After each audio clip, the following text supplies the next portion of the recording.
Jika Anda akhir-akhir ini sering merasa lelah, lesu, atau tidak berenergi, bisa jadi itu karena kebiasaan tidur kita yang salah. Mari kita lihat bagaimana tidur yang buruk dapat mempengaruhi tubuh dan kesehatan kita secara keseluruhan. Kelelahan kronis. Ini adalah salah satu efek kurang tidur yang paling terlihat. Jika kita secara konsisten tidur kurang dari 6 jam setiap malam, atau kualitas tidur kita selalu buruk, kita akan cenderung merasa lelah dan kurang berenergi.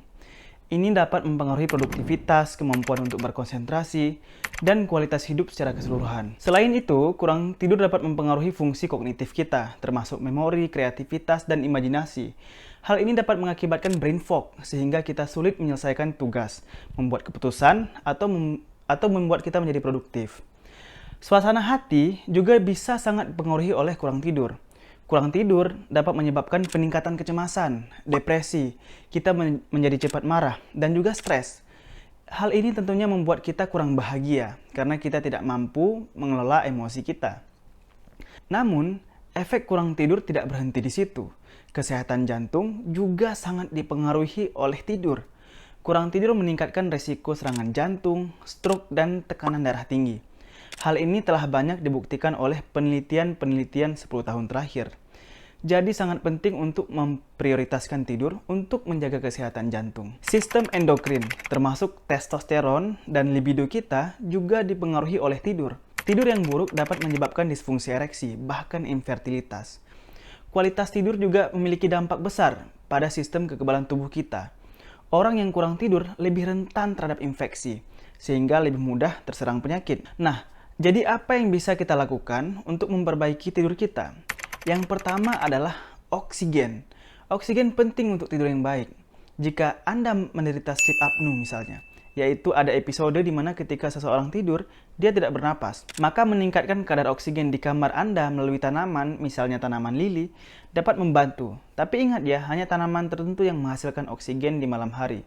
Sedangkan sebagian besar tanaman itu, lainnya sifatnya menyerap oksigen pada malam hari. Selain sleep apnea, ada gangguan tidur lain yang dapat mempengaruhi kualitas tidur kita, misalnya insomnia dan narkolepsi. Jika kita mengalami gejala gangguan tidur seperti yang disebutkan tadi, penting untuk berbicara dengan dokter kita untuk mendapatkan diagnosis dan rencana perawatan yang tepat. Cara selanjutnya untuk meningkatkan kualitas tidur adalah dengan membatasi paparan cahaya saat tidur, terutama cahaya biru yang dapat menghambat melatonin. Misalnya dari screen HP, laptop, cahaya lampu yang berwarna putih, itu semua mengandung cahaya biru atau blue light. Sebaliknya, cahaya merah atau cahaya inframerah meningkatkan melatonin yang terlibat dalam ritme sirkadian dan dibutuhkan untuk tidur. Jadi cahaya merah sangat baik dipasang ketika menjelang tidur karena merangsang melatonin. Cara lain adalah dengan mempertahankan suhu dingin di kamar tidur. Suhu yang rendah membuat kita lebih mudah untuk tidur lebih dalam daripada suhu yang panas. Nah, kesimpulannya, kurang tidur, baik dari segi kualitas maupun kuantitas, dapat memiliki berbagai efek negatif pada tubuh kita. Penting untuk memprioritaskan kebiasaan tidur yang baik untuk menjaga kesehatan jantung, sistem kekebalan, dan kesehatan tubuh lainnya secara keseluruhan. Ada banyak hal yang dapat kita lakukan untuk memperbaiki kebiasaan tidur dan mendapatkan kualitas tidur yang lebih baik. Berikut adalah beberapa tips yang dapat membantu selain cara yang sudah saya sebutkan di atas tadi. Yang pertama adalah patuhi jadwal tidur yang konsisten.